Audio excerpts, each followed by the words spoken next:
The coffee in Commander Jake Morrison's cup had gone cold hours ago, but he barely noticed. His eyes stayed fixed on the massive screen that filled the entire wall of the Pentagon briefing room. 3 enormous shapes hung in the sky above Earth's biggest cities. They had been there for 3 days now, and nobody knew what to make of them. The ships were huge.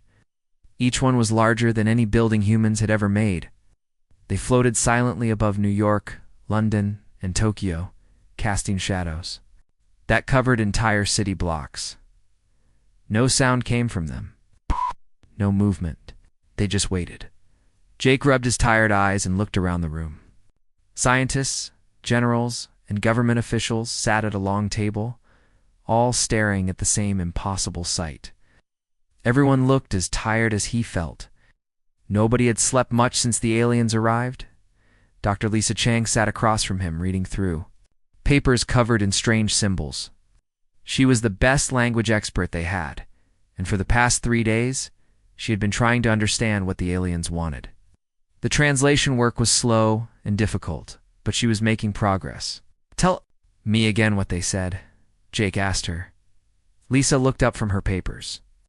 Her hair was messy, and her glasses sat crooked on her nose. "They call themselves the Hegemony. They say they want to help us. They want to give us protection." "Protection from what?" "That's the problem," they won't say. General Paul Rodriguez leaned forward in his chair. He was an older man with gray hair and sharp eyes that missed nothing. Every time we ask them to explain the danger, they give us the same answer. They say we're too young to understand, too primitive. Jake stood up and walked to the window. Outside, he could see people on the streets looking up at the sky. Some pointed at the alien ship that hung over Washington. Others took pictures with their phones. Most just stared in wonder and fear. "What exactly are they offering?" Jake asked Lisa. Shuffled through her papers. Advanced technology. Weapon systems. Shield generators. They say they can make our planet safe from cosmic threats. And what do they want in return? We join their confederation, become part of their alliance, follow their rules. Jake turned back to the room. So they want us to give up our independence? For protection from something they won't tell us about. "It's about right," General Rodriguez said. "And every nation on Earth is split on what to do. Some want to accept their offer. Others think it's a trap." The door to the briefing room opened, and President Maria Santos walked in. She looked calm, but Jake could see the worry in her eyes. The weight of the world's biggest decision rested on her shoulders. "Any new developments?" she asked. "The alien ambassador wants an answer soon," Lisa said. "His name is Vex Scalar. He's getting impatient with our questions." President Santos sat down at the head of the table. "What kind of questions?" "The kind they don't want to answer," Jake said. "Every time we ask for details about these cosmic threats, they change the subject. They say we should be grateful for their offer. Have we learned anything about their technology?" Dr. Chang nodded. "Their ships are incredibly advanced. The materials they're made from don't exist on Earth. Their power sources are beyond anything we understand. If they wanted to attack us, we couldn't stop them. Then why haven't they?" President Santos asked. The room fell quiet. It was a good question, and nobody had a good answer. General Rodriguez broke the silence. "Maybe they need something from us. Something they can't just take by force." "Like what?" "I don't know. But people don't usually ask nicely for things they can take by force." Jake walked back to his seat. "If these cosmic threats are so dangerous, why haven't we seen any sign of them? Our space telescopes see pretty far out there. If something big enough to threaten entire planets was moving around our galaxy, wouldn't we notice?" Lisa looked up from her papers. "I've been thinking about that too. And there's something strange about the way they talk about these threats. Every time Vex Scalar mentions them, his voice changes. The translation software picks up stress patterns. Stress patterns? He gets nervous. It's like he's hiding something or lying about something." President Santos leaned back in her chair. "So we have aliens offering us protection from invisible threats? And they get nervous when we ask questions about those threats." "That's right. They want us to give up our independence in exchange for this protection." "Yes." The president was quiet for a long moment. Then she looked around the table at everyone present. What do our allies think? General Rodriguez answered, the Europeans are divided. The British want to accept the offer. The French want more information first. The Germans are suspicious. The Russians think it's all a trick. What about Asia? The Japanese are interested in the technology. The Chinese want to study the aliens more before deciding. The Indians are asking the same questions we are. Jake looked at the screen again. The alien ships hadn't moved at all since they arrived. They just hung there like giant metal clouds. Have they made this offer to other planets? Yes, Lisa said. Vex Kalar mentioned several worlds that accepted their protection. He says they're all safe and happy now. Can we contact any of these worlds? We've tried. Our radio signals aren't strong enough to reach other star systems, and the aliens won't let us use their communication systems to talk to other species. Why not? They say it would be dangerous, that hostile forces might intercept our messages. President Santos stood up. So let me make sure I understand this. Aliens show up and offer us protection from threats we can't see in exchange for joining their alliance. They won't let us verify their claims or talk to other species who made the same deal, and they get nervous when we ask too many questions. Correct, Jake said. It sounds like a scam. General Rodriguez nodded. That's what I think too. But if it is a scam, it's being run by aliens with technology that could destroy our planet. The room fell quiet again. Outside, the sun was setting, and the alien ship cast an even darker shadow over the city. Lights began to come on in buildings. Below, tiny sparks of human activity under the vast alien presence. How long do we have to decide? President Santos asked. Caller Says they need an answer within the week, Lisa replied.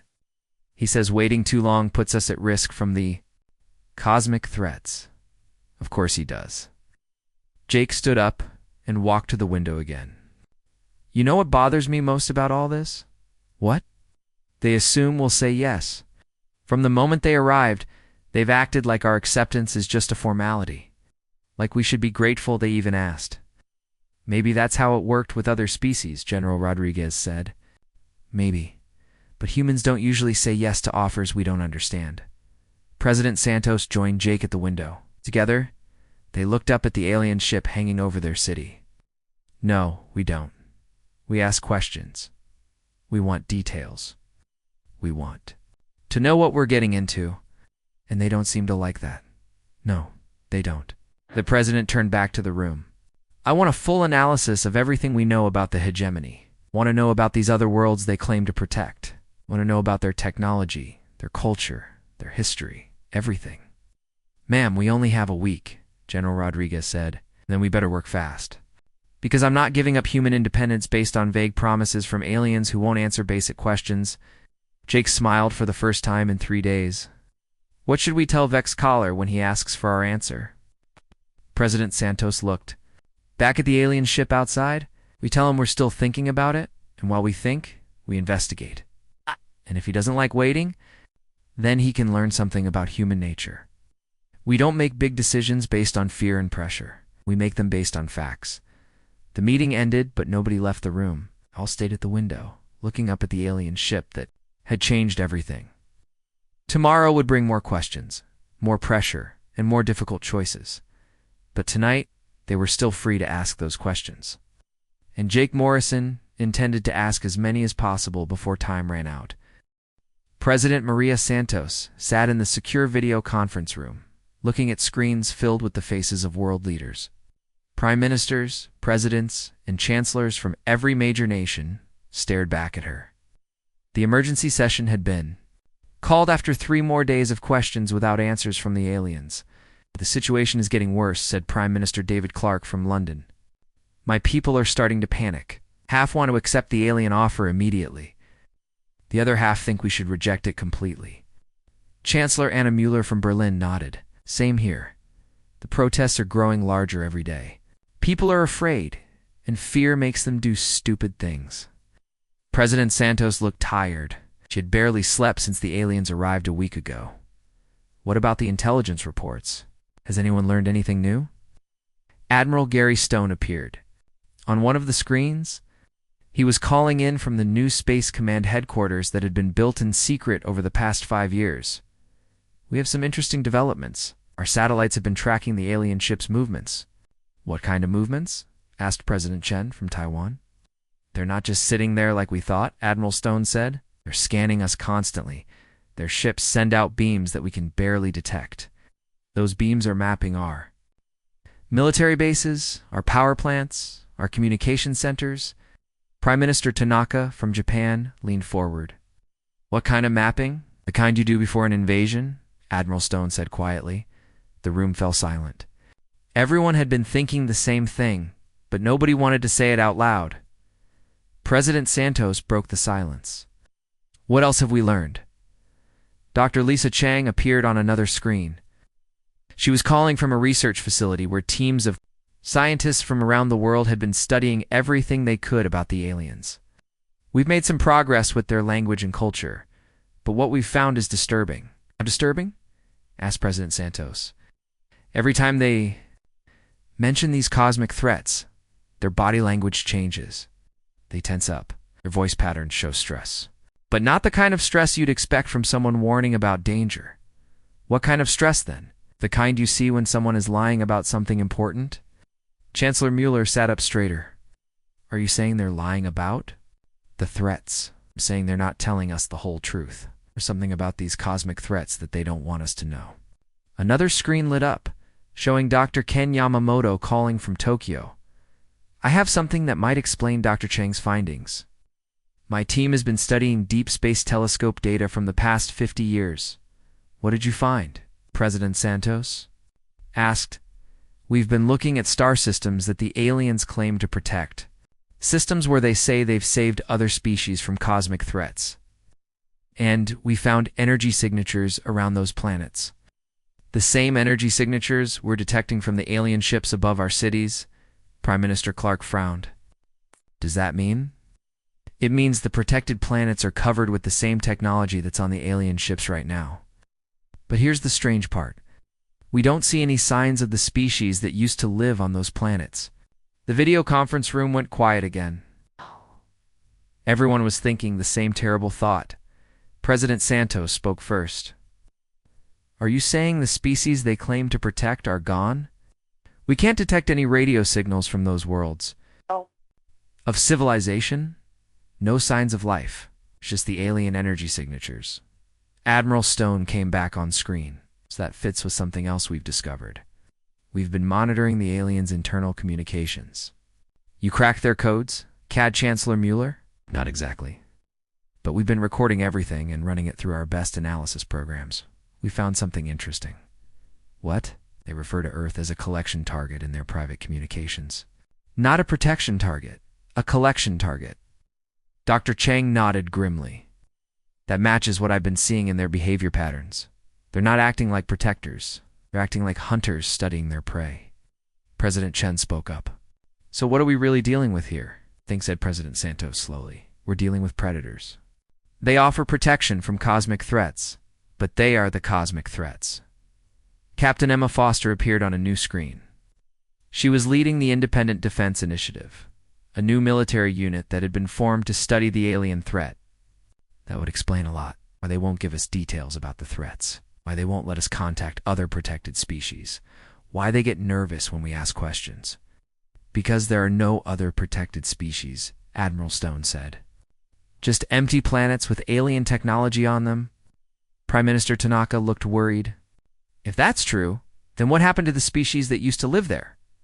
"We don't know," Dr. Chang said. "I have a theory. I think they were absorbed somehow. It's made part of the alien collective." President Santos felt a chill run down her spine. "So when they offer us protection, they're really offering us extinction. Gradual extinction," Captain Foster said. "They probably start slow, set up bases, introduce their technology, make the species dependent on them, then slowly take over until nothing of the original species remains." House Chancellor? Mueller shook her head. "Why go through all that trouble? If they're powerful enough to destroy us, why not just attack?" "'Cause maybe they need something from us," Admiral Stone said. "Something they can't take by force." "Like what?" cooperation, compliance. Maybe their technology works better when the target species accepts it willingly. Dr. Yamamoto came back on screen. There's something else. We've detected unusual readings from Earth's magnetic field since the aliens arrived. What kind of readings? Our planet's magnetic field is interfering with their technology somehow. Not enough to damage it, but enough to make it work less efficiently. President Santos sat up straighter. Are you saying our planet has natural defenses against their technology? It looks that way. Earth's magnetic field is stronger and more chaotic than most planets. Our systems seem designed for more predictable environments. Captain Foster smiled for the first time in days. That might explain why they're being so careful with us. Maybe we're not as helpless as they thought. Or maybe, said Dr. Chang, we're more dangerous than they expected. Admiral Stone looked thoughtful. That could be why they're trying the diplomatic approach first. They've never had to deal with a species that asks so many questions. President. Santos looked around at all the screens filled with world leaders and experts. So what do we do with this information? We keep investigating, said Chancellor Mueller. And we don't let them know what we've discovered. Agreed, said Prime Minister Clark. But we need to start preparing for the worst. Captain Foster nodded. I've been working on contingency plans. If they're what we think they are, we need to be ready to fight. Fight. Prime Minister Tanaka looked shocked. With what? Their technology is thousands of years ahead of ours. Maybe, Captain Foster said, but they're not used to fighting humans. And humans have a few advantages they might not expect. Like what? We're unpredictable. We don't follow the rules. We adapt quickly to new situations. We get really angry when someone tries to trick us. Admiral Stone laughed, despite the serious situation. Plus, we're paranoid. We've been suspicious of their offer from the beginning. Most species probably weren't, Dr. Chang said. They probably saw advanced aliens offering protection and said yes immediately. But not humans, President Santos said with a small smile. We see advanced aliens offering protection and ask why they need to offer it in the first place. And that question is what's going to save us. President Santos looked at all the screens again. How long do we have before they expect an answer? 3 more days, Dr. Chang said. Excalor is getting more insistent. Says the cosmic threats are getting closer. Of course he is. The longer we wait, the more we might discover. Captain Foster spoke up again. Ma'am, I recommend we start moving military assets into position. Quietly. If this goes bad, we need to be ready. Do it, but keep it secret. We don't want them to. No, we're suspicious. Admiral Stone nodded. I'll coordinate with all allied forces. We'll be ready. President Santos stood up. Ladies and gentlemen, I think we're about to find out what happens when someone tries to con the human race. Chancellor Mueller smiled grimly. They picked the wrong species to try that trick on. Yes, they did. Humans don't just ask questions. When something seems too good to be true, we investigate, we dig, we find the truth. And when we find out someone has been lying to us, Captain Foster asked. President Santos looked directly at the camera. Then we get really, really angry. Video conference ended, but the work was just beginning. Around the world, humans were preparing for the possibility that their would-be protectors were actually their greatest threat. And somewhere above the cities of Earth, alien ships continued their scans. Unaware that the species they thought would be easy prey was already several steps ahead of them. Dr. Lisa Chang stared at the computer screen in disbelief. After 10 days of studying alien technology samples, she had finally found something that made her smile. The aliens were not as perfect as they wanted humans to believe. Jake, you need... To see this, she called across the research lab. Commander Jake Morrison walked over to her workstation. The lab was buzzing with activity as scientists from around the world worked around the clock to understand their visitors. What did you find? Remember how their ships avoided flying through that thunderstorm over Kansas yesterday? Said it was for our safety. Lisa pointed at the data on her screen. They were lying. Look at these readings. When lightning struck near their ship, their energy shields flickered. The electrical activity interfered with their systems. Jake leaned closer to study the numbers. Are you saying thunderstorms can hurt them? not hurt them exactly. But their technology doesn't handle chaotic electrical fields very well. Their systems are designed for predictable environments. What else have you found? Lisa pulled up another file. Their defensive systems are incredibly advanced, but they're specialized. They're built to fight very specific types of weapons. And tactics. What types? Energy weapons. Organized fleet attacks. Large-scale bombardments. The kind of warfare you'd expect from advanced civilizations. Jake nodded slowly. But not the kind of warfare humans would use. Exactly. They've been fighting the same types of enemies for thousands of years, species that follow predictable patterns of behavior. Across the lab, software engineer Danny Park was having his own breakthrough. He'd been analyzing the alien computer systems during the cultural exchange meetings. The aliens had been showing humans their technology, thinking it would impress them into accepting their offer. "Hey everyone," Danny called out. "I found something interesting about their computer. Security." Dr. Chang and Jake walked over to Danny's workstation. His screens were filled with alien code that looked like flowing water mixed with geometric patterns.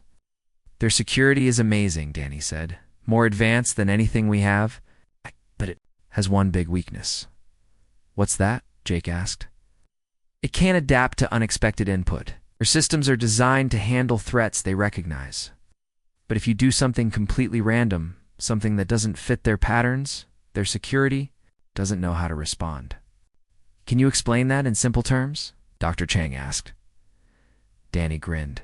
"It's like having the world's best lock on your door, but it only works against keys. If someone tries to pick the lock or break down the door, it doesn't know what to do." Felt a spark of hope.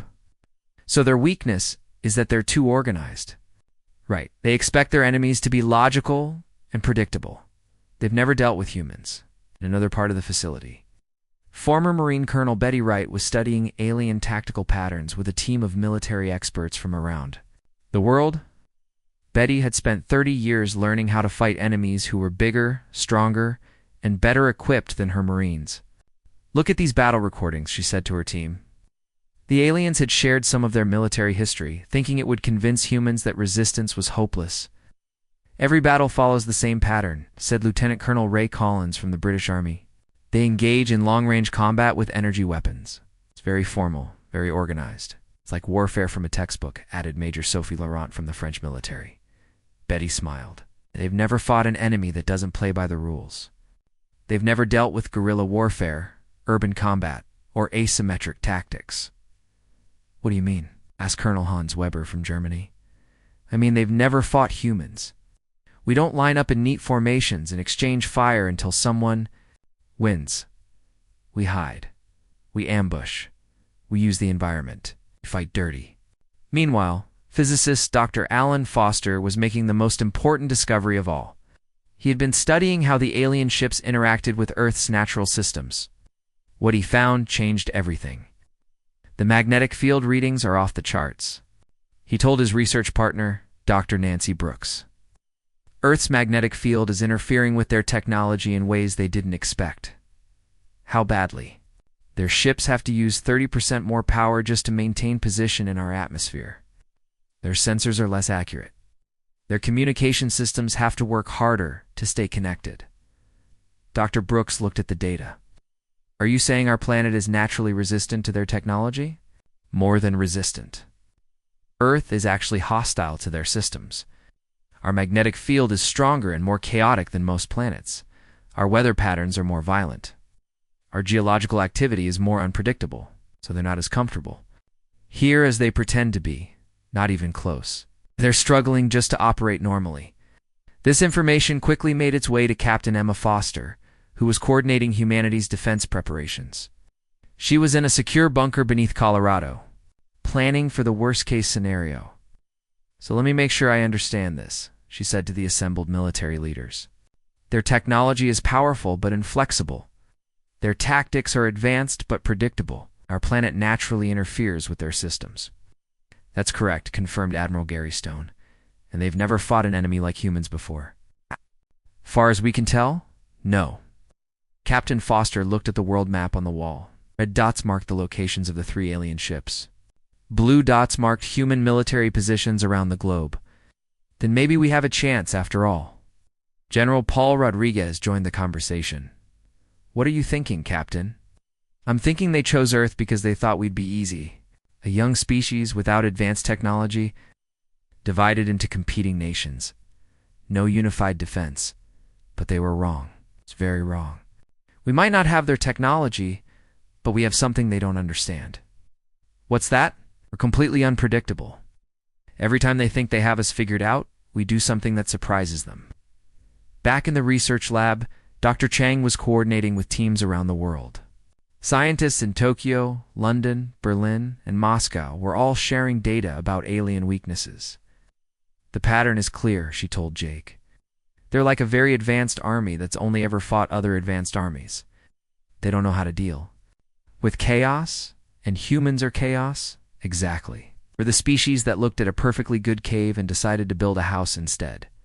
We're the species that figured out how to fly by watching birds, then built machines that fly better than birds. Jake laughed. We're the species that invented pizza and rock music. Don't forget about democracy and the internet. Right, we take chaos and turn it into something useful. Danny Park looked up from his computer. I've been thinking about their weakness with unexpected input. What if we could use that against them? How? Well, their systems expect logical attacks. Energy. Weapons, computer viruses, things like that. But what if we attacked them with something completely illogical? Dr. Chang raised an eyebrow. Like what? Like music? Art? Or poetry? Their computers wouldn't know how to process that kind of information. That's crazy enough that it might work. Colonel Wright joined the conversation. It fits with what we're seeing in their tactical patterns. They expect enemies to attack their strong points. They don't expect enemies to ignore their strengths and attack their weaknesses, or attack them with weaknesses that aren't really weaknesses, Jake added. What do you mean? I mean, they see our chaos as a disadvantage? They think being unpredictable makes us weak. But what if it actually makes us strong? Dr. Foster's voice came over the intercom. All teams report to the main briefing room. We have new intelligence from the field. The scientists and military personnel gathered in the large briefing room. Dr. Foster stood at the front, looking more confident than she had since the aliens arrived. Ladies and gentlemen, we've been looking at this situation all wrong. We've been thinking about how to defend against an advanced alien invasion. But that's not what this is. What is it then? Asked Admiral Stone. This is a first contact situation with a species that's never encountered anything like humanity. They expected us to be grateful for their protection. Expected us to say, yes, immediately. They expected us to be predictable. But we're not. Not even close.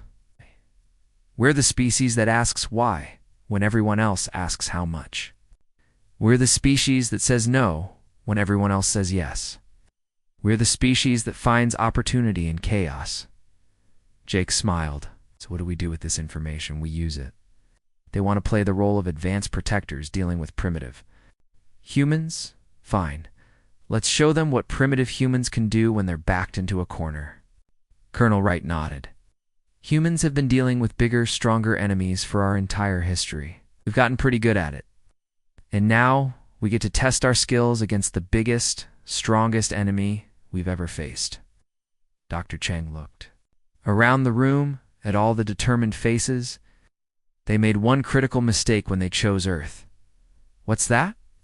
They assumed that superior technology automatically means superior strategy. But humans learned a long time ago that the best technology in the world is useless if you don't know how to use it against your actual enemy. And they don't know how to use it against us. No, they don't, because we're not like any enemy they've ever faced before. The emergency alert came at 3 in the morning. A Gemini scout ship had crashed in the Australian outback, 60 miles from the nearest town. The ship was small, about the size of a school bus, and it was burning when the first rescue teams arrived. Sam Mitchell had been a paramedic for 15 years, but he had never seen anything like this.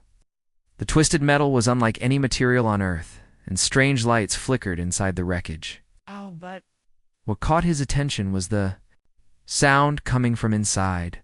Something was alive in there. Hello? Sam called out as he approached the crash site. Can you hear me? A weak voice answered, speaking in the same musical language the aliens had been using. Sam's radio crackled to life as the translation software kicked in. Help, ... please, ... Sam grabbed his medical kit and crawled into the wreckage. Inside, he found a being that looked like Vex Calor but smaller and more fragile. Green fluid leaked from several wounds, and its crystalline features were cracked and dim. I'm here to help, Sam said. What's your name? ZEX-minor, ... I was, ... double quotes. The alien's voice was getting weaker. Save your strength. We're going to get you out of here. No time, ... must tell you. ... truth. Sam worked quickly to stop the bleeding while the alien spoke. The translation software recorded every word. You don't understand, Zex-minor whispered. The protection. It's not protection, it's consumption. ... what do you mean? ... We are. The threat. ... The ancient enemy. We consume worlds, consume species, make them part of us. ... Sam stopped working and stared at the dying alien. What are you talking about? Every world we protect, we devour. ... slowly, ... carefully, ... until nothing remains but empty shells. The alien's breathing became more labored. Your species? You ask questions. Dangerous questions. You see through the lie? ... What lie? There are no cosmic threats. ... only us. ... We are the darkness between stars. We are the reason civilizations disappear. Zex-minor grabbed Sam's arm with surprising strength. The worlds we protect. Go look. You will find only silence. Only our machines, absorbed into our collective. How? Many worlds, thousands, ... over millions of years. We perfect the process. Offer protection. Establish bases. Slowly drain resources and independence until nothing remains. ... double quotes. Sam felt sick. Why are you telling me this? Because ... I was like you once. My species was consumed 3,000 years ago. I was young ... They kept me alive. Made me part of their collective. But part of me remembers. The alien's voice was barely a whisper now. They chose your world because they thought you would be grateful. Thought you would not ask questions. But we did ask questions, yes. And that revealed the trap. Your questions showed them you were dangerous. But now they cannot retreat. They are committed. ... double quotes. What does that mean? They will take your world by force now. They must. Your species knows too much. ... If you escape. If you warn others. Their entire system collapses. ... double quotes. ZEX-minor's grip loosened. Fight them. ... please. ... free my people. Free all the consumed peoples. We are still alive inside their machines. ... waiting. ... hoping. ... The alien closed its eyes and stopped breathing. Sam sat in the wreckage for a long moment, trying to process what he had just heard. Then he activated his emergency radio. This is Rescue Team Alpha. I need immediate contact with Canberra. Priority Alpha. We have a situation. Within hours, the alien's confession was being analyzed by intelligence agencies around the world. The recording was played in secure facilities from Washington to Moscow to Beijing. CIA operative Linda Holmes sat in a darkened room, listening to the translation for the 10th time. Around her, analysts worked frantically to verify the alien's claims. The Deep Space Telescope data confirms it, reported Dr. Martinez from the Space Observation Center. We've been studying the protected worlds more carefully. There are definitely artificial structures on those planets, but no signs of biological life, no radio signals. Added communication specialist James Park, no heat signatures from cities. No atmospheric pollution that would indicate industrial activity. Linda looked at the photos on her desk. Satellite images of planets that should have been thriving civilizations. Instead, they showed empty worlds covered with alien machinery. How many species are we talking about? She asked. Based on the energy signatures, at least 50 different star systems show signs of hegemony occupation that could represent hundreds of different species. All gone, all consumed, according to Zexminer. Linda stood up and walked to the window. Outside, she could see the hegemony ship hanging over Washington like a dark cloud. So when they offered us protection, they were really offering us slow extinction. That's what it looks like. They establish bases, introduce their technology, make the target species dependent on them, then they gradually take over until the original inhabitants are absorbed into their collective. How long does the process usually take? Based on the archaeological evidence from the consumed worlds, anywhere from 50 to 200 years. They're patient, very patient, and very thorough. By the time a species realizes what's happening, it's too late to resist. The secure phone on Linda's desk rang. She answered immediately. Holmes here. Linda, this is President Santos. Have you verified the aliens' claims? Yes, ma'am. Everything checks out. The protected worlds are empty. The hegemony is exactly what Zexminer said they were. How long do we have, according to the confession? They're committed now. They can't let us escape because we know too much. If word gets out to other species about what they really do, their entire operation collapses.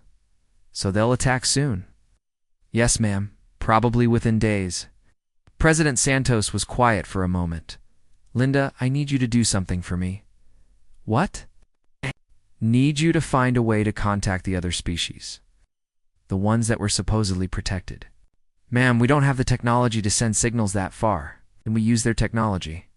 The hegemony ships have communication systems that can reach anywhere in the galaxy. How do we access their systems?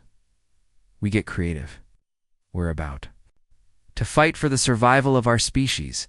It's time to start thinking like humans. Across the world, the revelation was spreading through secure channels.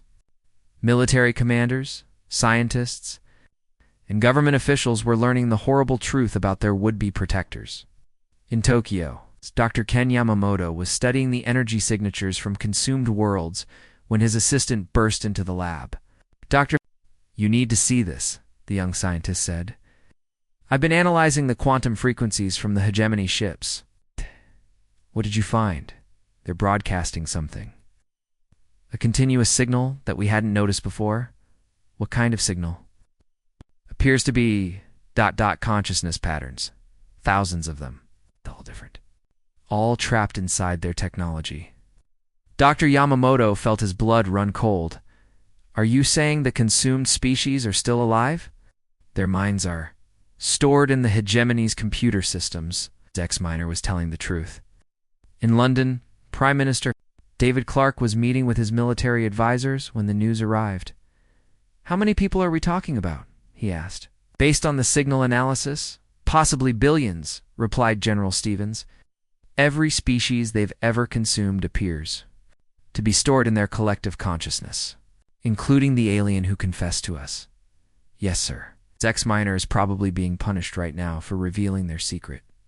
In Berlin, Chancellor Anna Mueller was coordinating with NATO allies when her science advisor brought in the final piece of evidence. Chancellor, we've detected massive energy buildups in all 3 hegemony ships. They're preparing for something big. An attack? Most likely? No. They know we know the truth now. They can't let us live to tell other species about it. How long do we have? Maybe 24 hours? 48 at most? Back in Washington, President Santos convened an emergency meeting with world leaders. The video conference room was filled with grim faces as the full scope of the threat became clear. Ladies and gentlemen, President Santos began, we now know what we're really dealing with. The hegemony is not an alliance of species, it's a parasite that consumes entire civilizations. We're next on their menu, added Prime Minister Clark.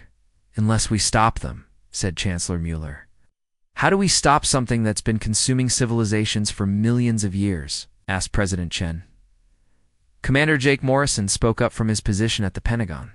The same way humans have always dealt with parasites. We fight back with what? They have technology we can barely understand. They have technology designed to fight civilizations like themselves, Captain Emma Foster said from her command center. But we're not like them. or something they've never encountered before. A species that asks questions, added Dr. Lisa Chang. A species that fights dirty, said Colonel Betty Wright. A species that doesn't know when to quit, concluded Admiral Gary Stone. President Santos looked around at all the determined faces on her screens. Then it's time to show them what humans do when someone tries to wipe us out. What's the plan? Asked Prime Minister Tanaka.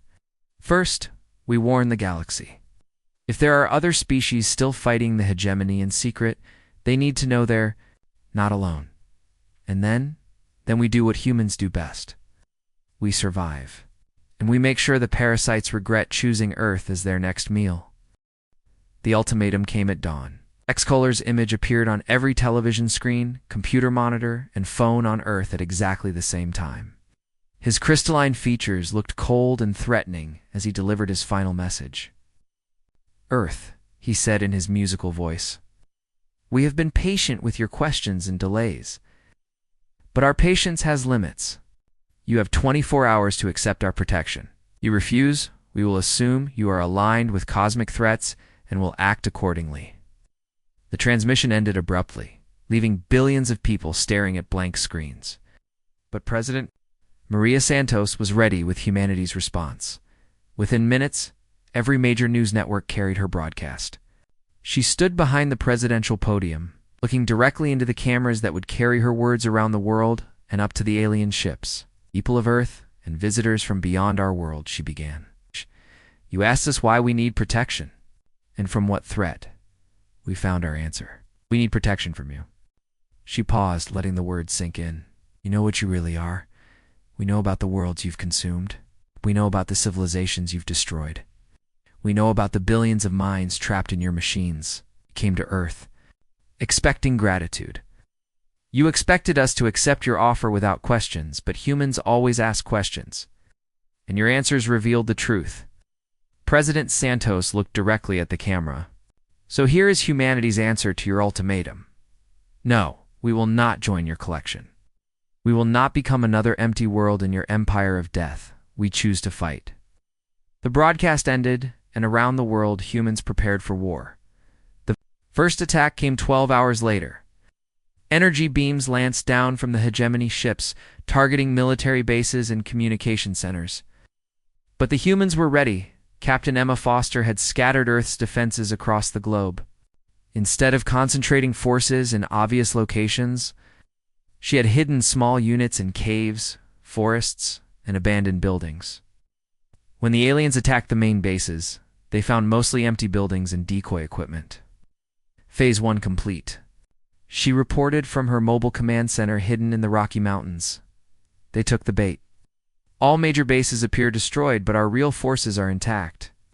The hegemony ships began landing troops in major cities.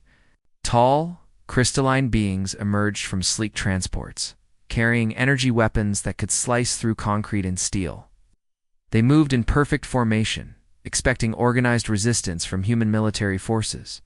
Instead, they found chaos. In New York, construction worker Mike Rodriguez used a stolen alien energy rifle to cut through the support beams of a bridge just as an alien patrol crossed it. The bridge collapsed, sending the entire squad into the river below. In London, baker Susan Taylor had turned her shop into a trap. When alien soldiers entered looking for resistance fighters, they triggered an explosion that brought down the entire building. Susan and her team escaped through tunnels she had dug in her basement in Tokyo. Computer programmer Danny Park had hacked into the city's electronic billboard system. Instead of showing advertisements, every screen in the city now displayed rapidly flashing patterns of light and color. Chaotic visual input overloaded the aliens' optical systems, leaving them blind and confused. But the real surprise came from space. Admiral Gary Stone had been secretly preparing a fleet of modified civilian spacecraft. Cargo ships, passenger shuttles, even luxury yachts had been fitted with improvised weapons and stealth systems. They weren't pretty, and they weren't advanced, but they were completely unexpected. Remember Admiral Stone told his volunteer pilots, "We're not trying to win a space battle. We're trying to be the most annoying enemy they've ever faced." The human fleet attacked like a swarm of angry bees. They didn't engage in organized formations or follow tactical doctrine. Instead, they darted in and out of the alien formations, striking randomly and unpredictably. When the aliens tried to target them, the human ships scattered in all directions. When the aliens ignored them, they attacked from behind. When the aliens adapted to their tactics, the humans switched to completely different tactics. One cargo ship pilot, Jenny Collins, flew her heavily modified freighter directly into the exhaust port of an alien cruiser. The explosion damaged the alien ship's engines and sent it spinning out of control. Another pilot, Bob Martinez, used his ship's cargo bay to drop thousands of steel balls directly onto an alien vessel. The improvised projectiles overwhelmed the ship's point defense systems and punched holes in its hull. But the most effective weapon turned out to be something no one expected. Dr. Lisa Love Chung had been working with Danny Park to develop what they called chaos bombs. These were computer programs designed to attack the aliens' rigid mental processing systems with pure randomness. Their brains work like very advanced computers, Dr. Chang explained to the resistance leaders.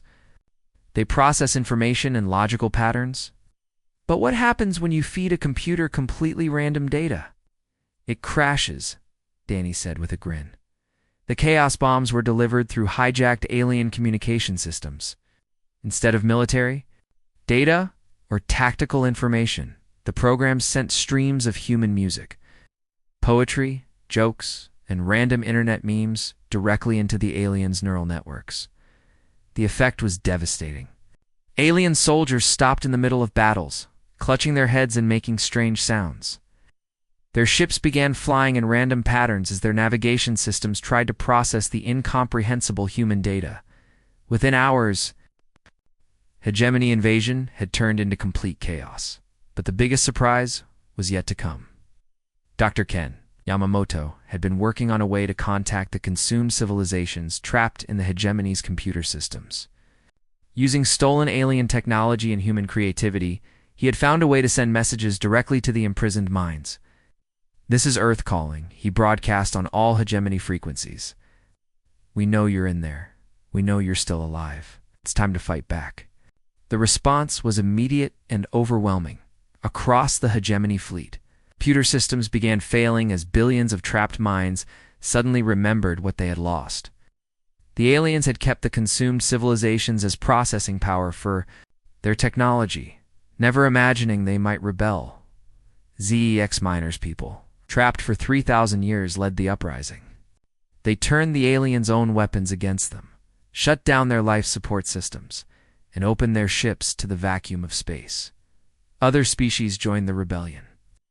Ancient civilizations that had been consumed millions of years ago suddenly found their voices again. They had been waiting, hoping, dreaming of freedom for longer than human civilization had existed.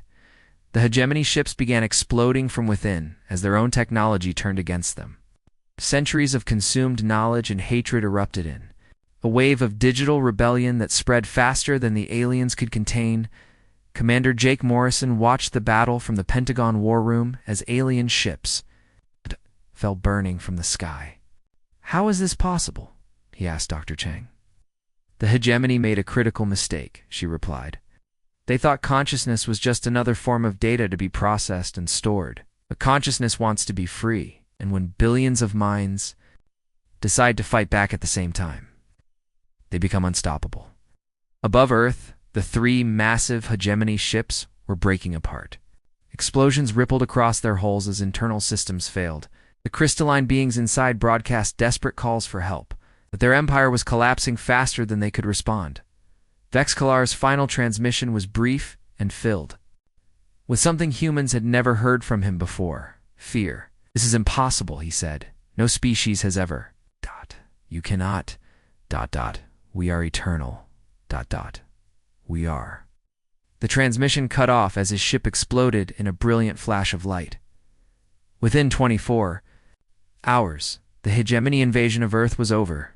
Their ships were destroyed, their forces scattered, and their empire in chaos as consumed civilizations across the galaxy rose in rebellion. President Santos addressed the world one final time. "Today, humanity answered an important question. We learned what happens when parasites try to consume a species that refuses to be consumed. The hegemony thought we would be grateful for protection from threats we couldn't see. But we saw the real threat.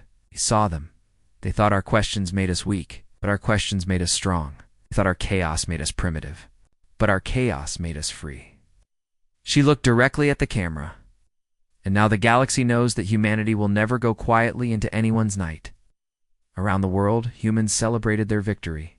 But in research centers and observatories, scientists were already receiving new signals from across the galaxy. Other species, freed from hegemony control, were sending messages of gratitude and friendship. Dr. Chang smiled as she read the first translation from a civilization that had been free for less than an hour. "Thank you," it said. We'd forgotten what it meant to ask why. Jake Morrison looked up at the stars, knowing that humanity had just announced itself to the galaxy in the most human way possible. By refusing to accept an easy answer to a simple question, the question hadn't been whether Earth needed protection. The question was whether the galaxy needed protection from the things that claimed to be protectors. Humanity had answered that question for everyone.